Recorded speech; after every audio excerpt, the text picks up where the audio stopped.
What's up, my friends? How's it going today? Carpo, I'm Carpo. What else do I say? I still, after all this time, I haven't formally come up with an introduction that's decent. And that's probably a good thing. It's really the state of mind that I'm in most of the time. A wishy-washy state of mind, if you will. Those who have watched my videos for a while know that, I'm pretty outspoken, and I tend to be very upfront about my thoughts, emotions, and feelings about things, while at the same time being open to the fact that I could be completely wrong on many facets of life. And I thought today I would talk a little bit about cognitive dissonance, or holding conflicting ideas in our minds. At the same time, it's not a surprise. It's something that many people try to obscure, cover up, hide, or omit from discussions. The idea that they're not 100% sure about something that they're making a claim about. And it seems that letting down your guard is taken to be a negative thing, or something that harms the individual ego. So trying to let our egos down so we can say, hey, I'm not quite sure about this, but what do you think? It's not always the easiest thing. And when it comes to life issues like God versus atheism, or right versus left, many different huge thought patterns occur. And let me give you an example of, I tend to have more liberal-minded views. But over the years, talking with many conservative thinking people, instead of shutting them out, I ask for their true opinions and reasons and rationale of why they think the way they do. And all the while being aware that just because I have some liberal values doesn't mean I'm a liberal. But people want to be able to make things black and white. Honestly, I can't stand what they call the bleeding heart liberals, the ones that just, expect everything to be given for free, that they think that everything's simpler than it really is, that, just help the poor, just stop war, all these things that are just rooted in human suffering, rooted in human, our past and our history, and to think that any one person, today can just say, well, I've been alive for 30, 40, 50 years, so I know what's best. My point here is that we have to consider both sides and say that people have reasons for the things that they think. And they're not always rational.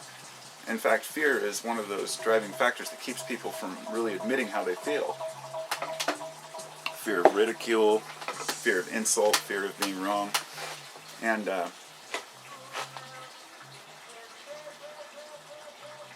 really the message, I guess, that I'm conveying here is that it's okay to be unsure about things. You're not alone. A lot of people make it seem as if they're damn cocksure about what they believe.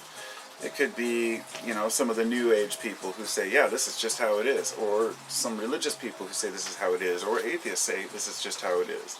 Or people that say that there's no global warming and others say that there is. What we have to do as individuals is really look at the big picture and say, not just what is true or what's right, but the biggest question that has helped me is, does it fucking matter? And pardon my language, but if we're arguing about the shape of the earth, for example, flat earthers will go on and on trying to explain their point. But in the end I say, what does it matter?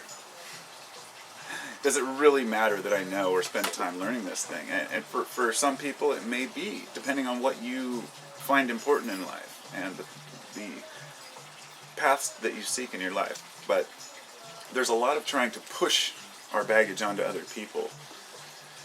And one thing I've noticed is people who seem the happiest tend to get the most flack from people who are unhappy. There is psychic vampirism that's going on everywhere, all the time. And this could be just someone trolling on the internet. Or it could be somebody who's, sorry, brief interruption. Could be somebody who's, lost my train of thought, I got interrupted.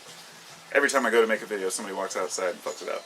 That's okay. That's one of the things that I've learned to overcome in my time, is my train of thought being broken by, being interrupted. And that goes along the lines of, I guess, where I'm getting at here. This, that we change over time and we look back on the way we used to think and say, how could I have ever felt that way? How could I have ever thought that this was the proper way to live, or that I should be doing this or that. But it's okay. It's okay. We admit that we're wrong and we made mistakes in life, and at the same time realize that maybe they weren't mistakes, that maybe we're just deluded in thinking that things are a certain way. And really stepping back and saying, like I said, what matters? Which of these things actually concerns me in my life? It's spring now, and it's a fresh start for everyone who, I should say, it's spring in America right now. Because I always remember that, the seasons are different. I mean, in the southern hemisphere, I believe they're going into winter right now, so it's a totally different situation for them. But for those who live in, say, the northern hemisphere that are going into spring now, it's a time for rebirth, a time for growth, a time for us to be able to say, okay, well, maybe that winter was dark and dreary, depending on where you live, but we can move forward now and start over, The garden I have behind me, I wanted to show it, but it's not growing yet. But I thought last year when I planted this garden, or the year before last, I grew a great garden, and then last year I failed to do it. And I was thinking, oh shit, I wish I would have grown a garden last year, but I don't sit and dwell on it because I know that there's next year, which is this year, and I'm using that as kind of a metaphor for everything. Every single day, when the day ends and we go to sleep, we have a chance to wake up and start anew. And I don't know about you, but when I wake up in the morning, sometimes if I'm going to have any, not negative thoughts, but maybe defeatist or overwhelming thoughts, they tend to come right before I wake up. Maybe 4 or 5 in the morning I'll wake up briefly, and sometimes maybe I'll have a slight headache or something, let's say, for example. I don't get headaches that often, but it could be a headache, or maybe I hurt myself the day before, or maybe a toothache or something. And instantly it will overwhelm me by the sense of realizing that there are people who suffer like this all the time, 24 hours a day. And knowing, it's kind of hard to explain, but all at once I realized that, one day I might be suffering, and one day I definitely will die. Overcoming those things is, it becomes easier if you've been through suffering. For example, a lot of folks fear losing someone they love. I lost my dad when I was 15, so it kind of numbed me a little bit, to that. I still, of course, don't want to lose anyone, but, it's the more you've been exposed to certain things, I wouldn't say it becomes easier to deal with, but when it comes to pain, not just mental pain, but physical pain, I suffered 5 years of sciatica, which I couldn't even stand up. Sometimes I couldn't sit down in a chair like this for a couple of years. I'd always have to have a lumbar pillow, and there were times when I was just in anguish, thinking, how can anyone live through this? But we make it through. Humans are persistent, So those experiences that we have, they really alter our perceptions of the world around us. A person who's suffered understands suffering and is more willing to help others so they don't suffer. It seems like the more travesty and heartache a person's had in their life, the more that they have to offer to others in the same situation. So, not really sure what else to say about it. Just some thoughts. Perhaps in the bigger picture, in the day-to-day actions, we might feel good 1 hour and not feel so great the next hour. The same thing can happen day to day, month to month, and year to year. You can have good and bad years.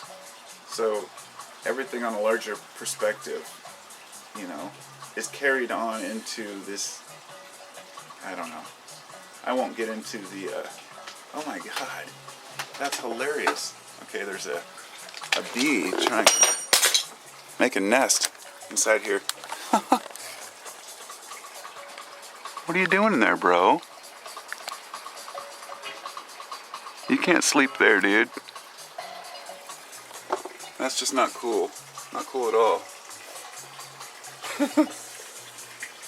So here's my garden over here. All I have right now is carrots and corn. And then over here,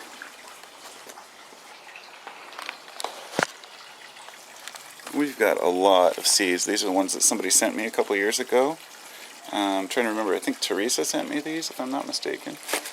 And I was doing the seed exchange through a YouTube thing, and she sent me a bunch of awesome seeds, and I still got them, some of them. These are my AMS early flower seeds.